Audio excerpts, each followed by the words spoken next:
I'm Sophie Coe, and this is Ukraine, the latest. Today, we ask a stark question. Are hopes for peace deal realistic? Plus, we'll look at the global chess game linking Russia's war in Ukraine, the Iran nuclear deal, and the release of Nazanin Zaghari-Ratcliffe. This hideous and barbaric venture of Vladimir Putin must end in failure. Nobody's going to break us. We're strong. We're Ukrainians. Every weekday afternoon, I sit down with leading journalists from the Telegraph's London newsroom and our teams reporting on the ground to bring you the latest news and analysis on the war in Ukraine.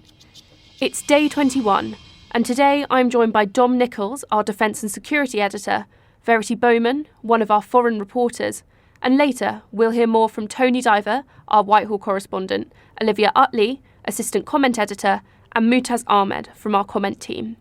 Verity, if I can start with you, what are the latest updates from overnight and earlier today? Well, Russians have really escalated the bombardment of cities overnight, and that includes Kharkiv and Mariupol. It's made the humanitarian crisis even worse and left a lot of cities destroyed. So in Kiev, missiles and artillery hit high-rise apartments, setting them on fire, both in the capital and in the suburbs. But in Mariupol, 28,000 civilians have now escaped through a humanitarian corridor. But in Kharkiv, 500 residents have been killed so far. And then in Zaporizhia, where people have been arriving from Mariupol on trains, a rocket hit the train station, but there's been no reports of casualties as of yet. Thanks, Verity. And Dom, what about you? Can you give us a sense of what's happened in the last 24 hours? Yeah, hi Sophie, hi everybody. Hope you can hear me okay. I'm on the road today, so a bit of background noise. I apologise for that. So the other thing that's happened today is that there's been some movement in Mariupol.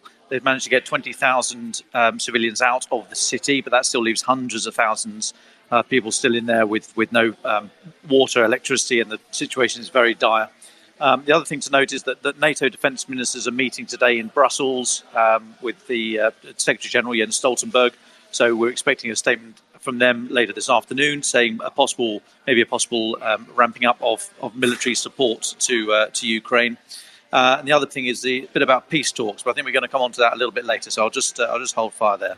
Thanks, Dom. I know, going back to Mariupol, that Verity, you were looking in today at the situation that's happened in a hospital there. Can you tell us a bit more about what you've been looking at?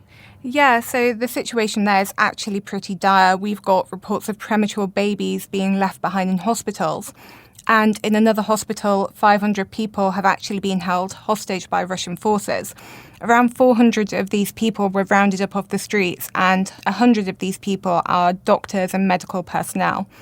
So the regional governor said it is impossible to leave the hospital and the Russians are shooting hard. It's seriously damaged, and at the moment medical professionals are treating people in the basement of the hospital. Goodness. And in terms of the situation for people moving from Mariupol, there's also been reports that the Russian forces have targeted a train station in the southern city of Zaporizhia. Now, apparently people were going from Mariupol to Zaporizhia. Is that something that you've kind of looked into? Yeah, so that has happened earlier today. As I said before, it was where a lot of refugees were going and passing through, but we haven't had any reports of casualties, so it does seem to be okay for now. Thank you, Verity, again. And now to you, Dom. We're hearing reports that despite this kind of consistent shelling, that actually the Russians' lack of troops is going to kind of make a big impact on their ability to continue this battle, and that actually they're reaching out around the world for extra soldiers. What do you make of this? Well, it seems that they are leaning on their allies in Syria and Armenia, as well as sort of mercenary or paramilitary forces like the Wagner Group and Chechens and what have you. They're drawing forces from their eastern military district, thousands of miles away, and there's even reports that they're moving their Pacific Fleet around, although questions are being raised about whether or not the Pacific Fleet could actually get into the Black Sea. Under the Montreux Convention, Turkey could close the Bosphorus Straits. So what all this leans on, or what it suggests, is that the 170,000 troops that Russia amassed on the borders of Ukraine prior to the invasion have all been committed, and they've been very, very surprised at the number of casualties they've taken. Estimates vary. The latest Ukrainian estimate says that 12,500 Russians have been killed. We should treat these statistics with caution. But I mean, it is clear that there's been a huge number, and it's come as a real shock to Moscow. So they're having to backfill with troops from elsewhere. And it's thought that these troops will be used to sort of hold positions they've already got or protect rear areas rather than go into combat in the main objectives, because you'd expect the Russian army to not sort of put those objectives in the hands of other people. So we're expecting to see them sort of north of Kiev and in the east of the country, maybe down the south around Mariupol, that kind of area. But it is very interesting to note that Russia's now having to sort of outsource some of its own war. Totally. And what you've been also looking at the ways in which Russia is using weaponry to protect itself in these situations. And you've written a piece that's in the paper this morning all about their use of decoy darts. Now, would you mind explaining what they are and how Russians are using them as their new secret weapon, as you put it? Yeah, so we saw some images of these darts about a foot long, and they seem to have electronics inside, and they're clearly designed for flight. They've got fins on, metal fins, so they're clearly designed for stability in flight. We think they are coming from Iskander missiles. Iskanders are short-range ballistic missiles that are causing a huge amount of damage and causing a lot of civilian casualties. And we think that these darts are doing two things. Firstly, burning probably magnesium, but something extremely hot to draw away any heat-seeking missiles that the Ukrainians might fire in defence. And secondly, the electronics inside suggest that they're putting out some kind of electromagnetic pattern to confuse radar-seeking missiles. So we think that what's happening is the Iskander missiles are being launched, and then as they get towards their target are releasing these a small number of these darts to draw away any ground fire that might be sent up against them, so that the Ukrainian ground forces are not able to defend their areas, and these missiles are able to get through. And certainly from what we've seen on the ground in terms of casualties and destruction in the last few days, that does seem to be the case.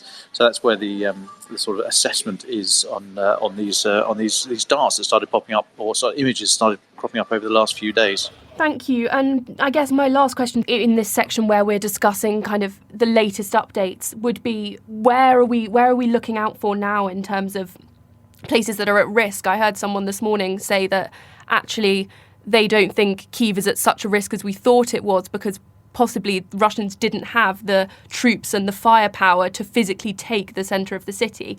Is that a view that you share, or are you less maybe optimistic? Do you want to come in on that, Dom? I certainly share the view that they haven't got the troops to encircle and control Kiev, but actually that's not necessarily a cause for much celebration, because all they'll do is stay outside and continue the shelling as we've seen elsewhere in the country. So it's not necessarily a good thing, but they simply haven't got the troop numbers, haven't got the troop density to be able to assault, let alone hold a city of that size. So I think over the next few days we're just going to see more shelling as these negotiations go on, or negotiations of negotiations. These messages that we're getting about possible peace deals and the signals that are being sent back and forth. This would all be against a backdrop of continued shelling as the Russians seek to go into any future peace negotiations with as strong a hand as possible. And as you just mentioned, so we're going to tilt now to talk more about the peace negotiations which are ongoing. On the front page of our paper this morning was the story that Zelensky has stated that Ukraine will never get to join NATO. Now, Verity, what is the significance of this statement from Zelensky this morning? Well, actually, it's pretty significant, and I think to explain that we need to give a bit of context. It was actually a key demand of Putin's in the build-up of the invasion that Kiev is not allowed to join NATO.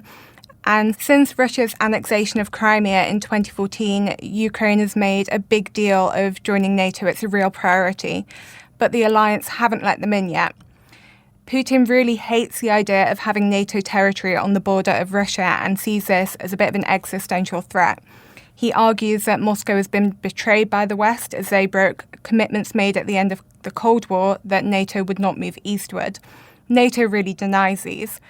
He claimed that Moscow's military movements were in a response to Ukraine's growing ties to the alliance. And it was one of his main demands to prevent further action in Ukraine, but he could never secure it. So Zelensky always said he would not take the option off the table. So the fact that he is offering one of Putin's original demands is quite a big development. But whether Putin will take it as a win or stop the conflict is an entirely different question.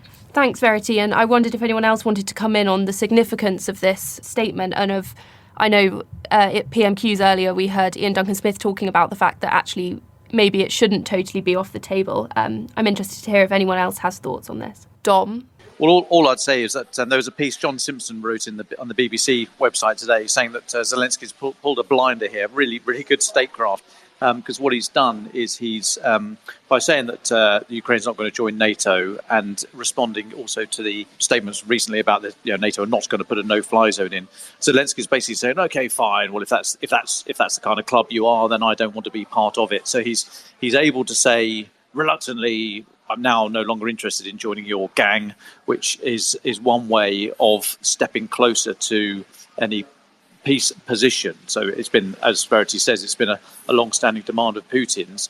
Clearly, it's not going to roll over and say, right, okay, well, we won't do that then. But couching it in these terms just gives him a little bit of diplomatic wiggle room to say, well, okay, that's not the club I thought we were going to join. So let's just call a halt to it for a few years and have a look in a little while. So that was pretty good statecraft by Zelensky.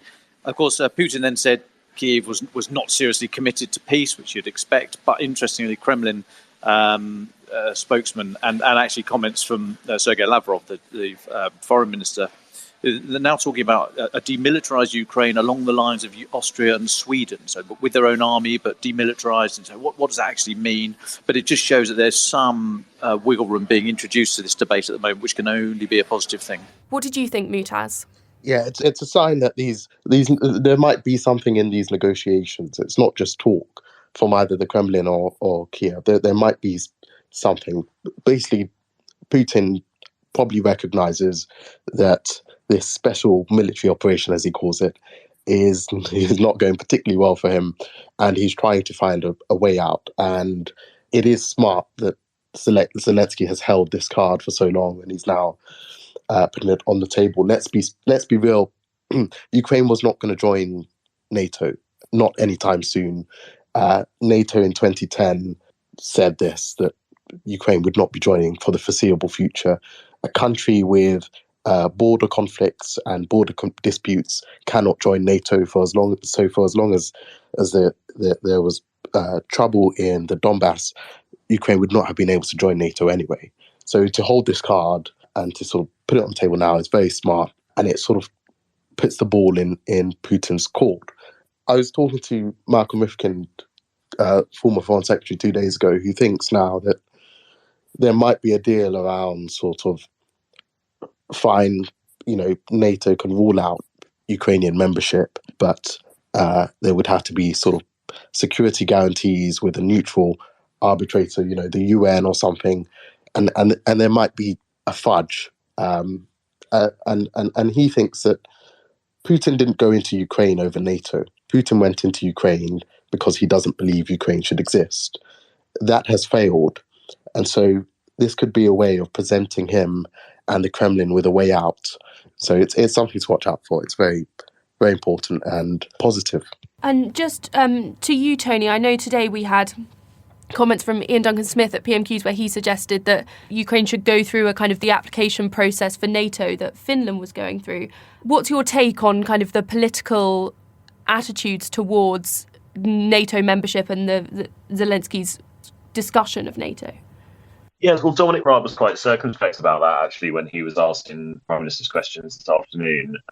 Ian Duncan-Smith put forward a pretty forceful case, which is to say, well, it may well be the case, as we heard overnight from Zelensky, that Ukraine is no longer looking to join NATO, but IDS wants the government to make it clear that if they were to say they wanted to join, that option would be open to them. In other words, that, in principle, it's something that Ukraine should be allowed to do and something they shouldn't be blocked from because of the conflict which is going on at the moment. And so that's why he drew that comparison to Finland. Finland reportedly is also considering a move to join NATO following the start of this conflict in Ukraine. Finland obviously shares a pretty long border with Russia, a long history of tension and conflict between those two countries, and Finland maintains a pretty sizable military for that reason. So, yes, I mean, Ian Duncan-Smith wants a commitment from the West that the door isn't, that they're not shutting the door on Ukraine. And if Ukraine wants to choose not to do it, then that's up to them. The response from Dominic Raab today was just to say, well, that it looks like Ukraine is not heading in that direction at the moment because of what Zelensky said last night.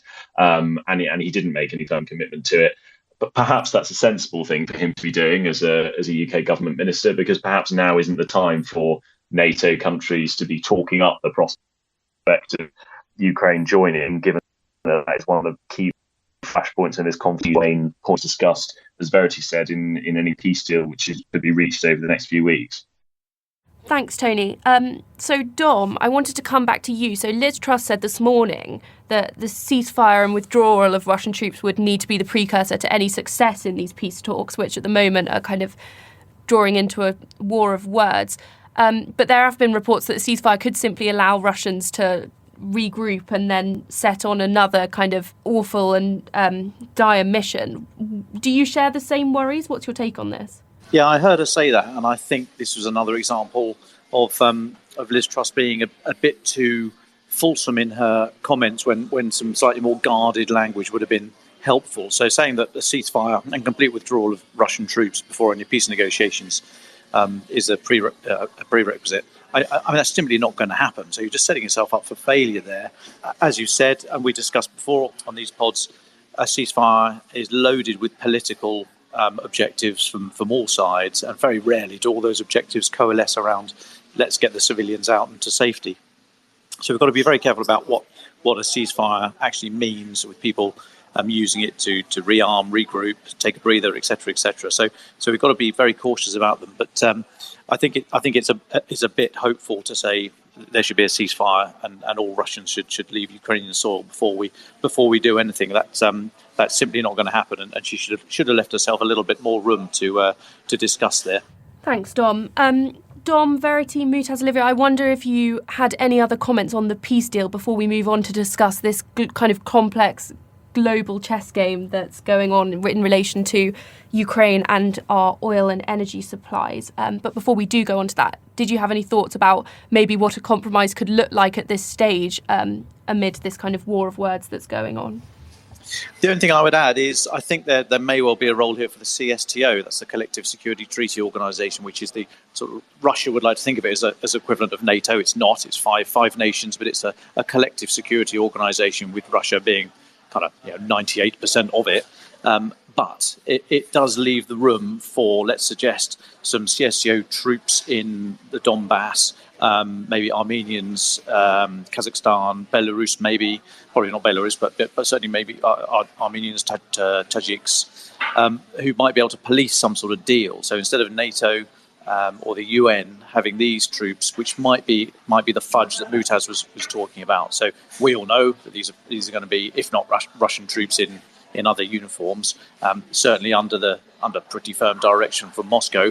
But that might be just one of these geopolitical fudges that gets everyone on to the next step of a peace deal. So watch out for moves from the CSTO. Thanks, Dom. Now, whilst it's only indirectly related to the Ukraine crisis, it would go amiss not to mention today the news that Nazanin Zaghari-Ratcliffe has been allowed to leave Iran. Tony, do you want to comment on just how significant this is, and also the implications that it could have on our relationship with Iran? Yeah, well, this is a huge piece of news. I mean, this is a story that we've been following since 2016, when Nazanin Zaghari-Ratcliffe was detained in Iran. She was accused by the regime in Iran of spying, and she was put behind bars. And since then, the British government's been doing everything it can to try and get her released. She was actually imprisoned at the time that Boris Johnson was the Foreign Secretary. So this is a story which has kind of followed him through his political career, and he's been dealing with it as Prime Minister as well.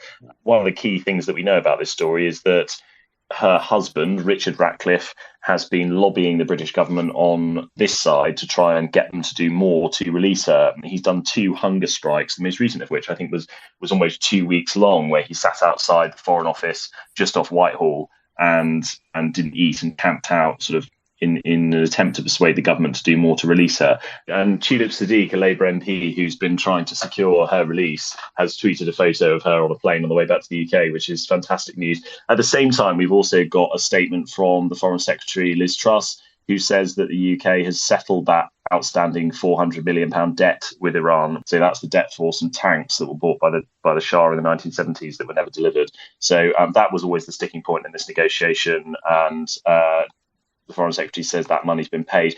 Quite interesting exactly what it could be used for, though, because obviously the UK does still have sanctions in place on Iran, as does much of the international community. So naturally, there are concerns about handing them a large amount of money like that and what exactly it might be spent on.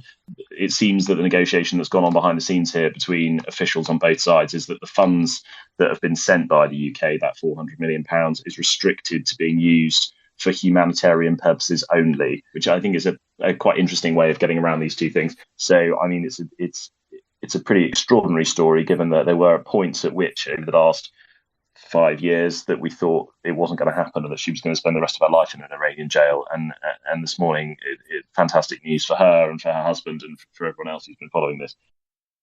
Yeah, I just wanted to say we should remember that this was hostage diplomacy from Iran, which was disgusting. That debt had nothing to do with Nazanin, and they used a woman's life to get that debt back. It was hostage diplomacy. It's a shame we had to pay it, but we did to get her back, and it's so good to see her on a plane. But it was hostage diplomacy, which is probably the most disgusting way you can conduct international affairs. Would someone like to explain, maybe for our international listeners who haven't followed this story so closely, how this deal with Iran and what we're hearing reportedly, how it's linked to the war in Ukraine? Because it's not immediately obvious. I'll give it a go, but have patience with me because it really is 3D chess. Basically, the link between Iran and Russia, the main link that we're talking about now is the nuclear deal with Iran. Donald Trump pulled out of this nuclear deal with Iran. The deal was that sanctions would be lifted on Iran if Iran made promises to not expand its nuclear capabilities. Donald Trump said, "We don't believe that Iran will listen to this. It won't abide by its promise." So he pulled out of the deal. Now, Biden and the UK and Germany, to a lesser extent, are desperate to get this deal going again because there is a huge gap in energy demands which Iran could fill, left by Russia, left by the sanctions that the UK, US and rest of the European Union have had to impose on Russia. So basically, there's this huge hole in our energy. Iran would be the perfect people to fill it, but we've had to suspend this deal with Iran, which would lift the sanctions and mean that they could fill that gap because they haven't made promises. Because Trump decided that Iran wouldn't keep to its promises not to expand its nuclear capability. So it's all very complicated, and Nick Allen has a very good piece in the Telegraph which explains it in a lot more detail. But that is in short the link. We need Iran's energy now because we've put these sanctions on Russia, but Iran, which puts Iran in a very, very powerful position. The UK and US have to find a way to be friends with Iran, and one of those ways, well, it looks like we've reached a deal here, so it looks like we're on better footing with Iran after this release of Nazanin, but also whether we're going to accept their promises that they're not expanding their nuclear capabilities. I hope that sort of makes sense. I think you did a pretty good job, Olivia, much better than I could have.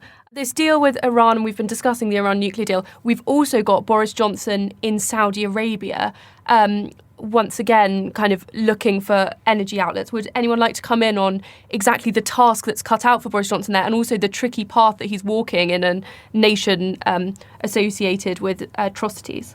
What did you think, Mutaz? Yeah, just two things on Iran. The first is that we did owe a legitimate debt. Our own courts said that was a legitimate debt.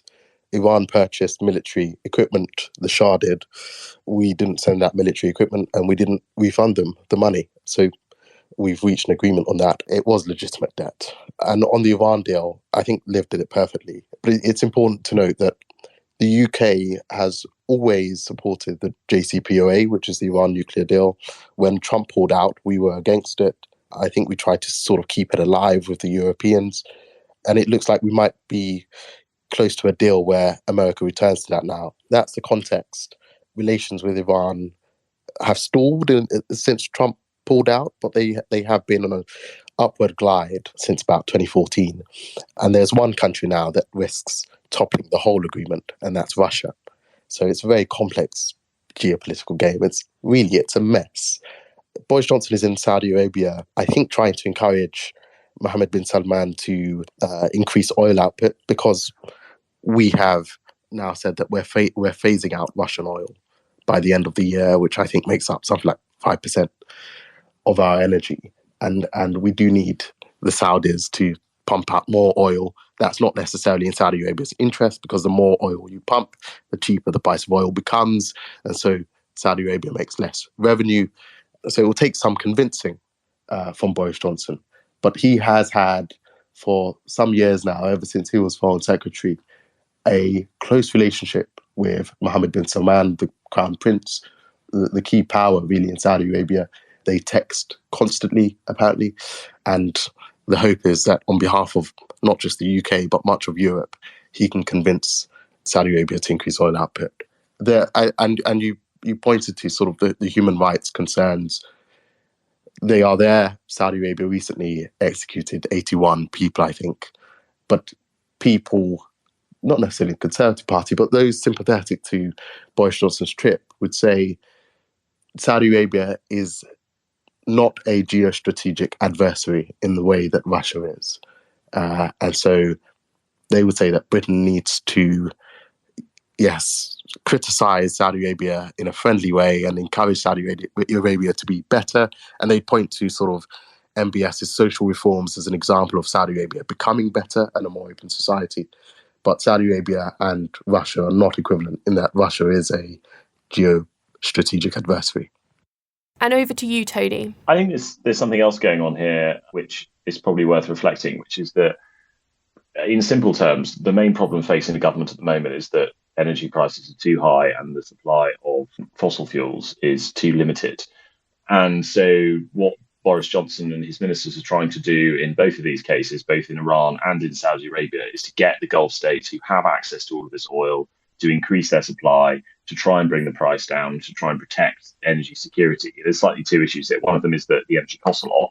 And the second is, where do you get it from? Because you don't want to get it from someone that you're currently at war with or worried about going to war with. So the thinking is that addressing the Iranian and Saudi problems might sort that out. And so what we want is for the Iran deal to be back on the table, so the sanctions come off and the oil flows from there. And we also want to cozy up the Saudis.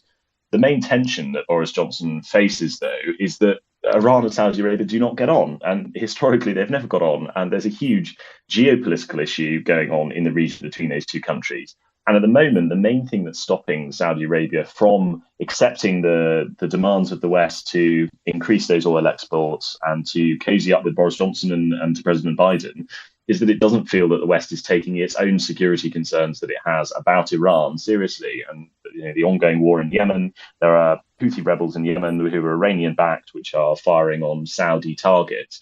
And so the Saudi Arabian government says, well, hang on a minute, you're cozying up to us hoping to get our oil, but at the same time you're doing the same thing to Iran, and you're boosting Iran's position on the international stage by getting this nuclear deal back on the table and getting rid of the sanctions. So Boris Johnson is in this very difficult position here, where he's trying to be the friend of two enemies, and that I think is probably that's the main issue he faces when he goes there this week. Now, of course, there will be domestic pressure on the UK not to become too close with the Saudis, and that, as Mutaz says, that's because of the human rights abuses. And Angela Rayner in Prime Minister's Questions brought that up today. She said quite clearly that the UK is going cap in hand from one dictator to another on a begging mission to get oil. And I mean, it's hard to see how that characterization is incorrect, but ultimately this is about how much oil can we get to the UK, how quickly, and how much does it cost. And the real difficulty here is that the Saudis may well turn around and say, well, you know what,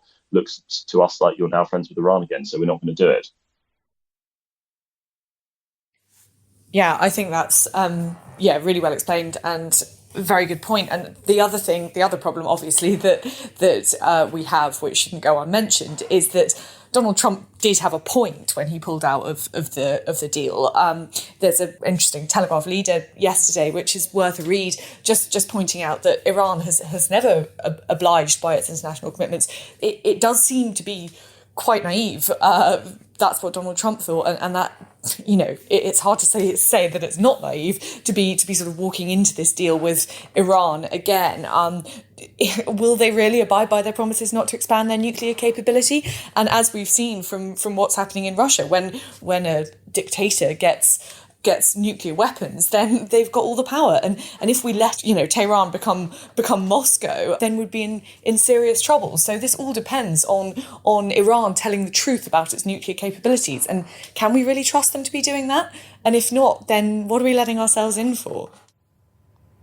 Thanks, Olivia. You can actually read Nick Allen's piece on the global chess game linking the Russian-Ukraine war and this Iran nuclear deal. So do go and have a read of that after, because it is a fascinating piece with some really brilliant graphics that turn this complex issue into something relatively simple.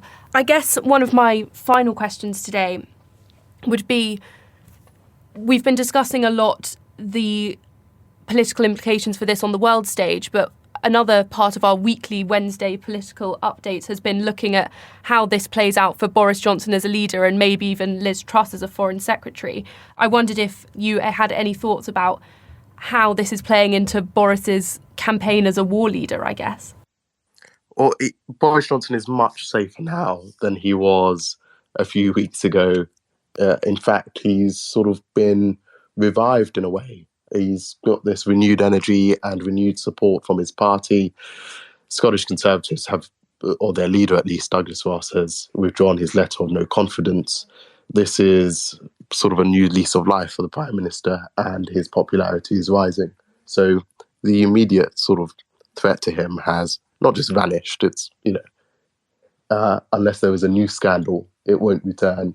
I imagine even if he receives a penalty for going to those parties.